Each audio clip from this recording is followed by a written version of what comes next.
रामकृष्ण हरे माऊली. आज आहे अक्षय तृतीया. तर अक्षय तृतीया म्हणजे अक्षय म्हणजे ज्याचा कधीही नाश होत नाही असा असा हा आनंदाचा सण आहे आणि 3.5 मुहूर्तापैकी एक पूर्ण मुहूर्त आहे.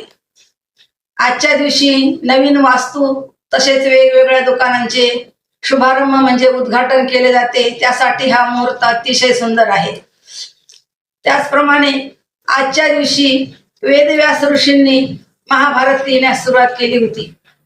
गंगा माता आजच्या दिवशीच पृथ्वीवर अवतरित झालेली आहे. त्याचप्रमाणे त्रेतायुगात सुरुवात अक्षय तृतीयेपासूनच झालेली आहे आणि जेव्हा पांडव वनवासात होते तेव्हा भगवान श्रीकृष्णांनी त्यांना अक्षय पात्र दिलेलं होतं. त्या अक्षय पात्रामुळे त्यांना अन्न कधीही कमी पडत नव्हतं.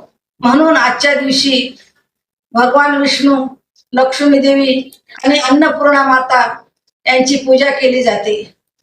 त्याचप्रमाणे आपले जे पितर आहेत त्या पितरांना आज संतुष्ट करण्याचा दिवस आहे. म्हणजे आज पितृतर्पण केले जाते.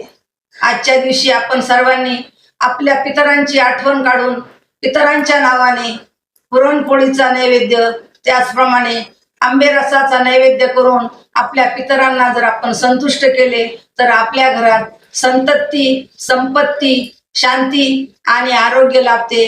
त्यासाठी आपण आजचा हा सण अतिशय आनंदाने साजरा केला पाहिजे आणि आपल्या पितरांना संतुष्ट करून आपल्या घरात सुख शांती नांदेल असं वातावरण आपण निर्माण केलं पाहिजे. रामकृष्ण हरी माऊली.